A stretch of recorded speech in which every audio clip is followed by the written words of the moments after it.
അവർ കുറച്ചുകൂടി ഈ സമൂഹത്തിന്റെ മുന്നിലേക്ക് ഇറങ്ങി വന്ന് ധൈര്യത്തോടെ ഞാനാണ് അതിജീവിത എന്ന് പറയാനുള്ള ധൈര്യം കാണിച്ചു. എത്ര പെൺകുട്ടികൾക്ക് അങ്ങനെ പറയാൻ കഴിയും? പൊതുജനങ്ങളെല്ലാം കോടതിയെ കുറ്റപ്പെടുത്തുകയാണ്. ജഡ്ജി ദിലീപുമായി ഒരു അഡ്ജസ്റ്റ്മെന്റിന്റെ പുറത്തു വിട്ടു എന്ന രീതിയിലാണ് പറഞ്ഞത്. അപ്പൊ അവർ മറുപടി കൊടുത്തിട്ടുണ്ടായിരുന്നു. ഇപ്പോൾ ജഡ്ജിയുടെ ഭൂതകാലമൊക്കെ അന്വേഷിച്ച് പോകാം, പക്ഷെ കോടതിയെ ഈ നിയമത്തെ നിങ്ങൾ ഇങ്ങനെ ചോദ്യം ചെയ്യാൻ പാടില്ല എന്ന് പറഞ്ഞിട്ടുണ്ടായിരുന്നു. ജഡ്ജി ഏതെങ്കിലും തരത്തിൽ പണം വാങ്ങി എന്നാൽ വെറുതെ ഒരു ആരോപണം ഉന്നയിക്കുന്നതിനപ്പുറത്തേക്ക് ഇക്കാര്യത്തിൽ എന്തെങ്കിലും ഒരു സംശയം ഉണ്ടെങ്കിൽ സർക്കാരിന് ഹൈക്കോടതിയെ സമീപിച്ചിട്ട് ജഡ്ജിയുടെ അന്വേഷണം നടത്തട്ടെ. അന്വേഷണം ആരാണ് ഇവിടെ വേണ്ടെന്ന് പറയുന്നത്? അല്ല, അത് പറയില്ലല്ലോ. ഇവിടെ മെസ്സി വരുമെന്ന് പറഞ്ഞ് പറ്റിച്ചത് കൊണ്ട് മെസ്സി പരിസര പ്രദേശത്ത് കുറിച്ച് മിണ്ടരുത് എന്ന് പറയുന്നത് പോലെ മെസ്സിയെ കുറിച്ച് ഇനി മിണ്ടരുത്. പാർത്ഥ, കഴിഞ്ഞ ദിവസം വാർത്തകളിൽ മുഴുവൻ ചർച്ചയായത് നടിയെ ആക്രമിച്ച കേസിലെ ശിക്ഷാവിധിയെ കുറിച്ചുള്ള അഭിപ്രായങ്ങൾ. പലരും ഈ അമ്മയെ തല്ലിയാലും രണ്ടുണ്ട് പക്ഷം എന്ന് പറയുന്നത് പോലെ തന്നെ ഇതില് ആ ശിക്ഷ കുറഞ്ഞു പോയി എന്നും, ഇങ്ങനെ അല്ല, ദിലീപ് പുറത്തു പോകാൻ പാടില്ലായിരുന്നു, ദിലീപിന് ശിക്ഷ ലഭിക്കണം, ഇരയ്ക്ക് നീതി ലഭിച്ചില്ല, ഇങ്ങനെ പലതരത്തിലുള്ള അഭിപ്രായ പ്രകടനങ്ങൾ ഉണ്ടായിരുന്നു. അപ്പൊ ഈ വാർത്ത എങ്ങനെയാണ് പത്രങ്ങൾ കൈകാര്യം ചെയ്തിരിക്കുന്നതെന്ന് നമുക്കൊന്ന് നോക്കാം. മാതൃഭൂമിയിൽ വന്നിരിക്കുന്നത് ആജീവനാന്ത ശിക്ഷ അവൾക്ക് മാത്രം എന്ന് പറയുന്നത്. അത് വളരെ ക്യാച്ചിങ് ആയിട്ടുള്ള ഒരു സെന്റൻസ് ആയിട്ടാണ് എനിക്ക് തോന്നുന്നത്. അപ്പൊ ഇതിലിപ്പോ നടി ആക്രമിച്ച കേസ് എന്ന് പറയുമ്പോൾ നടി ഈ ആക്രമിക്കപ്പെടുന്ന എല്ലാ സ്ത്രീകളുടെ ഒരു പ്രതീകമായിട്ടാണ് എനിക്ക് തോന്നുന്നത്. കാരണം ഇപ്പൊ പലരും പറഞ്ഞു കേൾക്കാറുണ്ട്, ഒരുപാട് സ്ത്രീകൾ ആക്രമിക്കപ്പെട്ടിട്ടില്ലേ, ബലാത്സംഗം ചെയ്യപ്പെട്ടിട്ടില്ലേ, അവർക്കൊന്നും കിട്ടാത്ത ഒരു ഹൈപ്പ് ഈ കേസിന് മാത്രം എന്ത് എന്നുള്ളത്. കാരണം അവർ കുറച്ചുകൂടി ഈ സമൂഹത്തിന്റെ മുന്നിലേക്ക് ഇറങ്ങി വന്ന് ധൈര്യത്തോടെ ഞാനാണ് അതിജീവിത എന്ന് പറയാനുള്ള ധൈര്യം കാണിച്ചു. എത്ര പെൺകുട്ടികൾക്ക് അങ്ങനെ പറയാൻ കഴിയും? ഇപ്പൊ നമ്മളൊരു ബസ്സിൽ പോകുമ്പോൾ പോലും ഒരു ഇത് ഉണ്ടായാൽ അത് തുറന്നു പറയാൻ പോലും കഴിയാത്ത പെൺകുട്ടികളുള്ള നാടാണ് ഇപ്പോഴും. അപ്പോ ആ പെൺകുട്ടി, ആ നടി അത് ഉറക്കെ പറയുകയും ചെയ്തു, അതിനെതിരെ ശക്തമായി പോരാടുകയും ചെയ്തു. നാട് മുഴുവൻ ആ പെൺകുട്ടിക്ക് സപ്പോർട്ടുമായി നിൽക്കുകയും, നാട് മുഴുവൻ ഒരു വിഭാഗമെങ്കിലും ദിലീപ് ഒഴിവായത് ശരിയാണ് എന്ന് പറയുന്നവർ പോലും ഈ അതിജീവിതയ്ക്ക് നീതി ലഭിക്കണം എന്ന് ആഗ്രഹിക്കുന്നവർ തന്നെയാണ്. അപ്പൊ അതിൽ ഈ ആജീവനാന്ത ശിക്ഷ അവൾക്ക് മാത്രം എന്ന് പറയുമ്പോൾ ഒരാൾ എഴുതി കണ്ടു, ഒരു റേപ്പിന് ഇരയായ ഒരു പെൺകുട്ടി ശരിക്കും പറഞ്ഞാൽ ഒരു ജീവപര്യന്തം അനുഭവിക്കുന്നതിന് തുല്യമാണ്. കാരണം അവളുടെ മരണം വരെ ഈ വൃത്തികെട്ട ഒരു ഓർമ്മ അവളുടെ ഉള്ളിലുണ്ടാവും. എത്രയൊക്കെ മറക്കാൻ ശ്രമിച്ചാലും, കുറ്റവാളി എത്ര അതിനെ ശിക്ഷിക്കപ്പെട്ടാലും ശരി, ആ പെണ്ണിന്റെ മനസ്സിൽ നിന്ന് അത് മാറില്ല. ചെറിയ പ്രായത്തിൽ ഒരു ഞോണ്ടല് കിട്ടുന്ന ഒരു പെൺകുട്ടിക്ക് പോലും അതിന്റെ മരണം വരെ ആ ഞോണ്ടല് അത് ആ മനസ്സിൽ തന്നെ നിൽക്കും, ഒരു ട്രോമയായി നിൽക്കും എന്നുള്ളതാണ് പച്ചയായ യാഥാർത്ഥ്യം. അപ്പൊ അത് മാതൃഭൂമി ഇങ്ങനെയാണ് കൊടുത്തിരിക്കുന്നത്. അത് ഈ മലയാള മനോരമയിലേക്ക് വന്നാൽ, നടി ആക്രമണ കേസ് 20 വർഷം കഠിന തടവ്, 50,000 രൂപ പിഴ, തീവ്രത കുറഞ്ഞ ശിക്ഷ. ഓക്കെ, അത് ഒരു കൊള്ളിച്ചുള്ളതാണ്. തീവ്രത കുറഞ്ഞ ശിക്ഷ എന്ന് പറഞ്ഞു കൊടുത്തിട്ടുണ്ട്. കൂട്ടബലാത്സംഗ കുറ്റത്തിന് ലഭിക്കാവുന്ന ഏറ്റവും കുറഞ്ഞ ശിക്ഷ എന്നാണ്. 20 വർഷം കഠിന തടവ് എന്ന് കേട്ടപ്പോൾ ശരിക്കും പറഞ്ഞാൽ ഞാൻ 20 വർഷം കഠിന തടവ്, ഈ ഒരു ബലാത്സംഗം ഈ ഒരു ഇങ്ങനെ ഒരു ഇത് ചെയ്തിട്ട് അതിന് കൂട്ടമായിട്ടാ ചെയ്തത്. അപ്പൊ അതിന് ഈ ഒരു ശിക്ഷ കുറഞ്ഞു പോയില്ലേ എന്നൊരു സംശയം എനിക്കും തോന്നിയായിരുന്നു. പാർത്ഥൻ എന്ത് തോന്നുന്നു? ഇനി ദേശാഭിമാനിയിൽ എങ്ങനെയാ കൊടുത്തിരിക്കുന്നത്? അല്ല, ഈ മനോരമയിൽ നിന്നും മറ്റു പത്രങ്ങളിൽ നിന്നൊക്കെ വ്യത്യസ്തമായിട്ട് ദേശാഭിമാനി എന്ന് പറയുന്ന പത്രം നമ്മൾ കുറച്ചും കൂടെ വിശകലനം ചെയ്യേണ്ടതെന്നാണ് ഞാൻ മനസ്സിലാക്കുന്നത്. കാര്യം നടിയെ ആക്രമിച്ച കേസുമായി ബന്ധപ്പെട്ട് അതിന്റെ മുഴുവൻ ക്രെഡിറ്റും എടുക്കാൻ ശ്രമിച്ച ഒരു പത്രമാണ് ദേശാഭിമാനി. ആ സർക്കാരിന്റെയും പാർട്ടിയുടെയും ഭാഗത്ത് നിന്നുകൊണ്ട് ഞങ്ങളാണ് ഇത് ചെയ്തത്, ഞങ്ങളാണ് ദിലീപിനെ അറസ്റ്റ് ചെയ്യാൻ ധൈര്യം കാണിച്ചത്, ഞങ്ങൾ അത്രയും ഈ പറയുന്ന നടിക്കൊപ്പം ചേർന്ന് നിൽക്കുന്നു എന്നൊക്കെ പറഞ്ഞ ആളുകൾ നടിയെ ആക്രമിച്ച കേസ് 20 വർഷം തടവ്, 6 പ്രതികൾ ശിക്ഷ, ഇങ്ങനെ എന്നൊക്കെ പറഞ്ഞിട്ടാണ് ഈ ഒരു ചെറിയ സാധനമാണ് ഇവർ കൊടുത്തിട്ടുള്ളത്. സിമ്പിൾ സാധനം. അതിന്റെ നോർമൽ എന്ന് പറഞ്ഞാൽ നടി ആക്രമിച്ച കേസിൽ വിധി വന്നിരിക്കുന്നു, 20 വർഷം തടവ് കിട്ടിയിരിക്കുന്നു. അതൊരു വലിയ കാര്യമാണെന്നുള്ള നിലയ്ക്കാണ് കൊടുത്തിരിക്കുന്നത്. പക്ഷേ നമ്മൾ നോക്കേണ്ടത്, ഇന്നലെ വന്ന കോടതി വിധിയിൽ തന്നെ പറയുന്ന ചില കാര്യങ്ങളുണ്ട്. പ്രോസിക്യൂഷന് വന്ന പരാജയം എണ്ണി കോടതി ഓരോ കാര്യങ്ങളും പറയുന്നുണ്ട്. കോടതിയെ തെറിവിളിക്കും മുമ്പ് ആദ്യം നമ്മൾ കാണേണ്ട കാര്യം, ഈ തൻ്റെ മുമ്പിൽ വന്ന തെളിവുകൾ അനുസരിച്ച് മാത്രമാണ് ഒരു ജഡ്ജിക്ക് എന്ത് ചെയ്യാൻ പറ്റുള്ളൂ, ശിക്ഷ വിധിക്കാൻ പറ്റുള്ളൂ. മാത്രമല്ല, ഇത് ഹയർ കോർട്ടിൽ ചോദ്യം ചെയ്യപ്പെടും. ഒരു തെളിവുമില്ലാതെ, അല്ലെങ്കിൽ എന്താണ്, ഈ പ്രതികൾക്ക് നേരെ വലിയ തെളിവുകൾ ഉണ്ടായിട്ടും, വാദമുഖങ്ങളൊക്കെ ഇതിൽ രേഖപ്പെടുത്തും, തെളിവുകൾ ഉണ്ടായിട്ടും ഇവരെ വെറുതെ വിടുകയാണെങ്കിൽ ഈ ജഡ്ജിന്റെ എന്നേക്കുമായി ജഡ്ജിന്റെ പണി നിർത്തി പോകേണ്ടി വരും. ജഡ്ജിന് ഈ ക്രിമിനൽ പ്രോസിക്യൂട്ട് ചെയ്യപ്പെടും, ജഡ്ജിനെ ആർക്ക്, ഹൈക്കോടതിക്കും സുപ്രീം കോടതിക്കും. അപ്പോൾ അങ്ങനെയുള്ള ഒരു സ്ഥലത്ത് ജഡ്ജ് കൃത്യമായ കാര്യങ്ങളാണ് ഇതിൽ എഴുതി വെച്ചിരിക്കുന്നത്. ഈ വലിയ രാഷ്ട്രീയ പിന്തുണ നേടാനും സ്ത്രീകളുടെ പിന്തുണ നേടാനും ഒക്കെ ഇത്തരം ഒരു കേസ് ഉപയോഗിക്കുമ്പോൾ അതിൽ ഈ പൾസർ സുനി എന്ന് പറയുന്ന വ്യക്തിക്ക് പോലും എന്തൊക്കെയാണ് ഇതിൽ പങ്ക്, ഇവന്റെ ബ്രൂട്ടൽ ആയിട്ടുള്ള കാര്യങ്ങൾ എന്താണ്, ഇയാൾ ഒളിവിലായിരുന്നു എന്ന് പറയുകയും ആ ഒളിവിലുള്ള സമയത്ത് ഇയാൾ പുറത്തിറങ്ങി നടന്നിരുന്നു എന്ന് വരെയുള്ള കാര്യങ്ങൾ പ്രതിഫലിപ്പിക്കുകയും വിഭാഗം കോടതിയിൽ ഹാജരാക്കിയിട്ടുണ്ട്. ഇതൊക്കെ പ്രോസിക്യൂഷന്റെ ഭാഗത്ത് വന്ന വീഴ്ചകളാണ്. കള്ളം പറഞ്ഞു കോടതിയിൽ, ഒരുപാട് കള്ളമാണ്, അതൊക്കെ പ്രതികൾക്ക് അനുകൂലമായി വന്നു. ഇതാണ് ഇവിടെ സംഭവിച്ചത്. പിന്നെ രണ്ടാമത്തത് 20 വർഷം തടവ് എന്ന് പറയുമ്പോൾ ഞാൻ ആ തടവിനെ കുറച്ച് കാണുന്നില്ല. കാര്യം 20 വർഷം കഠിന തടവാണ് പറഞ്ഞിരിക്കുന്നത്. 20 വർഷം കഠിന തടവ് എന്ന് പറയുമ്പോൾ ജീവപര്യന്തം വേണമായിരുന്നു എന്നാണ് പലരും പറയുന്നത്. ആർക്ക്? ഈ പറയുന്ന പൾസർ സുനിക്ക്.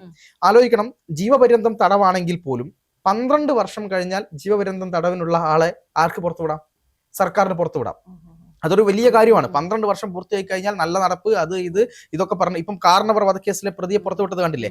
അതുപോലെ സർക്കാരിന് പുറത്തുവിടാം, അത്രമാത്രമേ ഉള്ളൂ. പക്ഷെ 20 വർഷം തടവ് എന്ന് പറയുമ്പോൾ ഈ 12 വർഷം പൂർത്തിയാക്കിയാലൊന്നും പുറത്തുവിടാൻ കഴിയില്ല. 20 വർഷം പൂർത്തിയാക്കിയാലേ പുറത്തുവിടാൻ കഴിയുള്ളൂ. ഇനി അല്ലെങ്കിൽ ഈ പറയുന്ന പോലെ എന്താ പ്രത്യേക ആനുകൂല്യം അല്ലെങ്കിൽ രാഷ്ട്രപതിയുടെ ഇടപെടൽ, ഈ മറ്റു ചില കാര്യങ്ങളൊക്കെ വെച്ചുകൊണ്ട് ചില നറുക്കെടുപ്പ് കാര്യങ്ങൾ, അതിലൊന്നും ഇവരെ ഉൾപ്പെടുത്താനുള്ള സാധ്യത, അതായത് നോർമൽ തടവുകാരാണെങ്കിൽ ഈ പറയുന്ന ചില നറുക്കെടുപ്പുകളിലൊക്കെ അവരെ ഉൾപ്പെടുത്തിയിട്ട് പുറത്ത് വിടാറുണ്ട്. പക്ഷെ 20 വർഷം കഠിന തടവാണ് പറഞ്ഞിരിക്കുന്നത്. കഠിന തടവ് എന്ന് പറയുമ്പോൾ ഇവർക്ക് സാധാരണ ജയിൽ ആളുകൾക്ക്, പ്രതികൾക്കുള്ള, കുറ്റവാളികൾക്കുള്ള പോലത്തെ ഒരു ആനുകൂല്യം ഇവർക്ക് കിട്ടില്ല. ഇവർക്ക് വലിയ ജോലി, നല്ല ഭക്ഷണമാണ്, നല്ല ജോലി ചെയ്ത് അവർക്ക് മനസമാധാനമായിട്ട് ജീവിക്കാവുന്ന ഒരു അറ്റ്മോസ്ഫിയർ ആണ് എന്നൊക്കെ കേട്ടിട്ടുണ്ട്. അല്ല, അങ്ങനെയല്ല. ഈ കഠിന തടവ് കിട്ടുന്ന ആളുകൾക്ക് അത്തരത്തിലുള്ള ഒരു ആനുകൂല്യം കിട്ടില്ല.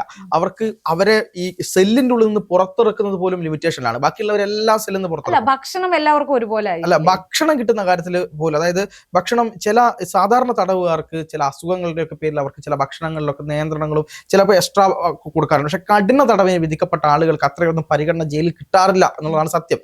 രണ്ടാമത്തത്, ഇവർ എടുക്കേണ്ട തൊഴിൽ, അതായത് കഠിനമായ ജോലികൾ, എല്ലാ വിധത്തിലുള്ള കഠിനമായ ജോലികളും ചെയ്യിപ്പിക്കുന്നത് ഇവരെ കൊണ്ടാണ്.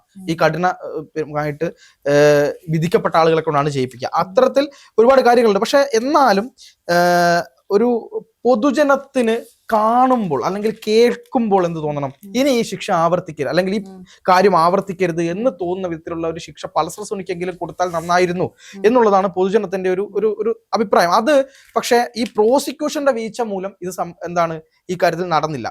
അത് ദേശാഭിമാനി എഴുതിയിരിക്കുന്നത് നോക്ക്, എത്ര മനോഹരമായിട്ടാണ്. ഞങ്ങളുടെ കഷ്ടപ്പാടുകൾ മൂലം 20 വർഷം കഠിന തടവ് കിട്ടിയിരിക്കുന്നു എന്നുള്ളതാണ് വലിയ കാര്യമായിട്ടാണ്. അതെ, പ്രോസിക്യൂഷനും സർക്കാരും ഈ കാര്യത്തിൽ വലിയ പരാജയമാണ്. മനോരമയില് ദിലീപിനെതിരായ ഗൂഢാലോചനാവാദം സാധൂകരിക്കാനായില്ല, അന്വേഷണ സംഘത്തെ കുറ്റപ്പെടുത്തി കോടതി അത് കുറ്റപ്പെടുത്തിയിട്ടുണ്ട്. പക്ഷേ പൊതുജനങ്ങളെല്ലാം കോടതിയെ കുറ്റപ്പെടുത്തുകയാണ്. ജഡ്ജി ദിലീപുമായി ഒരു അഡ്ജസ്റ്റ്മെന്റിന്റെ പുറത്തു വിട്ടു എന്ന രീതിയിലാണ് പറഞ്ഞത്. അപ്പൊ അവർ മറുപടി കൊടുത്തിട്ടുണ്ടായിരുന്നു, ഇപ്പൊ ജഡ്ജിയുടെ ഭൂതകാലമൊക്കെ അന്വേഷിച്ചു പോകാം, പക്ഷെ കോടതിയെ ഈ നിയമത്തെ നിങ്ങൾ ഇങ്ങനെ ചോദ്യം ചെയ്യാൻ പാടില്ല എന്ന് പറഞ്ഞിട്ടുണ്ടായിരുന്നു. അതിന് അപ്പൊ അത് ഈ സെന്റൻസ് അവരാരും കണ്ടിട്ടില്ലായിരുന്നു. അന്വേഷണ സംഘത്തെ കുറ്റപ്പെടുത്തി, അന്വേഷണ സംഘം കൊടുക്കുന്ന തെളിവുകൾ അനുസരിച്ചല്ലേ അവർക്ക് വിധിക്കാൻ പറ്റുള്ളൂ. അല്ല, ഇതിലൊരു കാര്യമുണ്ട്. ജഡ്ജി ഏതെങ്കിലും തരത്തിൽ പണം വാങ്ങി എന്നുള്ള വെറുതെ ഒരു ആരോപണം ഉന്നയിക്കുന്നതിനപ്പുറത്തേക്ക് ഇക്കാര്യത്തിൽ എന്തെങ്കിലും ഒരു സംശയം ഉണ്ടെങ്കിൽ സർക്കാരിന് ഹൈക്കോടതിയെ സമീപിച്ചിട്ട് ജഡ്ജിയുടെ അന്വേഷണം നടത്താമല്ലോ. നടത്തട്ടെ അന്വേഷണം. ആരാണ് ഇവിടെ വേണ്ടെന്ന് പറയുന്നത്? അല്ല, മറ്റൊരു കാര്യം, ഈ ദിലീപ് ഫോൺ ഇറേസ് ചെയ്തു അങ്ങനെയൊക്കെ പറഞ്ഞില്ലേ, ഫോൺ ഫോർമാറ്റ് ചെയ്തു, അപ്പൊ അതിലൊക്കെ എന്തെങ്കിലും കള്ളത്തരം ഉണ്ടാവില്ലേ? അല്ല, ദിലീപ് ഫോൺ ഇറേസ് ചെയ്തു എന്ന് പറയുന്നത് ബാലചന്ദ്രകുമാർ വെളിപ്പെടുത്തലുമായി ബന്ധപ്പെട്ട് രണ്ടാമതൊരു കേസ് വരുന്നു. ആ വെളിപ്പെടുത്തലിന്റെ അടിസ്ഥാനത്തിൽ ദിലീപിനെതിരെ പറയുന്നത് ഈ പോലീസുകാരെ വധിക്കാൻ ഗൂഢാലോചന നടത്തിയെന്നൊരു കേസ് ഉണ്ടാക്കുകയും ആ കേസിൽ ദിലീപിനെ പിടിച്ചിട്ട് പിന്നീട്, അതായത് ആ കേസിൽ അകത്ത് കസ്റ്റഡിയിൽ കിട്ടിയതിന് ശേഷം ഈ നടി ആക്രമിച്ച കേസുമായി ബന്ധപ്പെട്ട കാര്യങ്ങൾ പൊക്കാനായിരുന്നു ആരുടെ പരിപാടി? പോലീസിന്റെ പരിപാടി. കാരണം ഒരു കേസിൽ 2 തവണ അറസ്റ്റ് ചെയ്യാൻ പറ്റില്ല. അപ്പൊ അതുകൊണ്ട് വീണ്ടും കസ്റ്റഡിയിൽ കിട്ടില്ല. അപ്പം വീണ്ടും ദിലീപ് എന്തൊക്കെയാണ് ചെയ്തത്, ആരൊക്കെയാണ് വിളിച്ചതെന്ന് ഇവർക്ക് കൃത്യമായി കിട്ടാൻ വേണ്ടിയിട്ടായിരുന്നു ഈ ഒരു പ്ലാൻ ചെയ്തത്. പക്ഷേ നിർഭാഗ്യവശാൽ എന്താണ്, കോടതിയിൽ അത് പൊളിഞ്ഞുപോയി. കാര്യം ഈ പറയുന്ന ഉദ്യോഗസ്ഥരെ വധിക്കാൻ ശ്രമിച്ചു എന്ന് പറയുന്ന ഈ എന്താണ് ഗൂഢാലോചന കോടതിയിൽ പൊളിയാനുണ്ടായത്. അപ്പോ ആ സംഭവവുമായി ബന്ധപ്പെട്ടാണ് ദിലീപ് എന്ത് ചെയ്തത്, ഈ ഫോണ് പുറത്തു കൊണ്ടുപോയി ഇറേസ് ചെയ്യാനുള്ള ഒരു കാര്യം നടന്നത്. ഞാൻ മനസ്സിലാക്കുന്ന അനുസരിച്ച് അതിൽ വ്യക്തിപരമായിട്ടുള്ള ചില കാര്യങ്ങളും മറ്റു ചിലരെ ബാധിക്കുന്ന ചില കാര്യങ്ങളും ഉള്ളത് കൊണ്ടാണ് അത് എന്ത് ചെയ്തത്, ഫോൺ ഇറേസ് ചെയ്യപ്പെട്ടത്. കാരണം അത് പോലീസിന്റെ കയ്യിൽ കിട്ടിയാൽ മറ്റ് പലരുടെയും പല കാര്യങ്ങൾക്കും അത് വിഘാതമാകും. പോലീസ് എല്ലാം ചോർത്തി കൊടുത്തത് പോലീസാണ്. ഇപ്പം ഇത് വലിയ തരത്തിൽ ദിലീപിനെ ആക്രമിക്കാൻ ദിലീപ് തുറന്നു പറഞ്ഞിരുന്നോ? അല്ല, ഇത് ദിലീപ് തുറന്നു പറഞ്ഞു എന്നുള്ളതല്ല, നമുക്ക് സോഴ്സിൽ നിന്ന്, വ്യക്തമായ സോഴ്സിൽ നിന്ന് കിട്ടുന്ന വിവരമാണ്. ഇത് ഇറേസ് ചെയ്ത ആള് പോലും പറഞ്ഞ കാര്യങ്ങളുണ്ട്. ഇറേസ് ചെയ്ത ആള് പോലും ദിലീപാണല്ലോ ആ ഒരു പ്രതിസ്ഥാനത്ത് നിൽക്കുന്നയാൾ, ഗൂഢാലോചന നടത്തിയത്. അപ്പൊ ദിലീപ് തന്നെയാണ് അത് കോടതിയിൽ വാദിച്ചു, കോടതിയിൽ കൃത്യമായി വാദിച്ചു. മാത്രമല്ല ദിലീപ് കോടതിയിൽ പറഞ്ഞ കാര്യമുണ്ട്, ഇറേസ് ചെയ്യപ്പെട്ട കാര്യങ്ങൾ ഈ നടി ആക്രമിച്ച കാര്യവുമായി ബന്ധപ്പെട്ടതാണ് എന്താണ് കാര്യം എന്താണ് തെളിവ്? നിങ്ങൾക്ക് റിട്രീവ് ചെയ്തെടുക്കാൻ പറ്റിയോ? ഒരു കാര്യം ഇറേസ് ചെയ്താൽ അത് റിട്രീവ് ചെയ്തെടുക്കാനുള്ള സംവിധാനം ഈ പറയുന്ന കാലത്ത് ഉണ്ടായിട്ടില്ലേ എന്ന് ചോദിക്കുന്ന ഒരു ചോദ്യം കോടതിയിൽ വന്നിട്ടുണ്ടായിരുന്നു. അപ്പൊ അതിലൊന്നും പ്രോസിക്യൂഷന് കൃത്യമായ മറുപടി ഉണ്ടായിരുന്നില്ല എന്നുള്ളതാണ് യാഥാർത്ഥ്യം. പിന്നെ നടിയെ ആക്രമിച്ച കേസിന്റെ വിധി പരിശോധിക്കുകയാണെങ്കിൽ ഒരുപാട് ഫോൾട്ടുകൾ നമുക്ക് അതിൽ കാണാൻ പറ്റും. പക്ഷെ സത്യത്തിൽ ഈ പറയുന്ന പ്രോസിക്യൂഷന്റെ വാദങ്ങൾ ഒന്നും തന്നെ എന്താണ് ശരിയായ അർത്ഥത്തിലല്ലായിരുന്നു. പക്ഷെ അത് ദേശാഭിമാനി ഈ രീതിയിലാണ് കൊണ്ടുപോയിരിക്കുന്നത്. മാത്രമല്ല കൊച്ചി മുസ്ലിസ് ബിനാലെ ഏറ്റവും നല്ല രീതിയിൽ മുഖ്യമന്ത്രി ഉദ്ഘാടനം ചെയ്ത ഫോട്ടോ ആണ് ആദ്യം തന്നെ കൊടുത്തിരിക്കുന്നത്. അല്പമെങ്കിലും നാണം ഉണ്ടെങ്കിൽ ഇവര് എന്തെങ്കിലും തരത്തിൽ നടിയോടൊപ്പം ചേർന്ന് നിൽക്കാൻ ശ്രമിക്കേണ്ടതാണ്. പിന്നീടാണ് കൊടുത്തിട്ട് ഏറ്റവും പ്രാധാന്യം കൊടുത്തിരുന്നത് ഈ ഒരു കേസിന്റെ വാർത്തകൾക്ക് തന്നെയായിരുന്നു.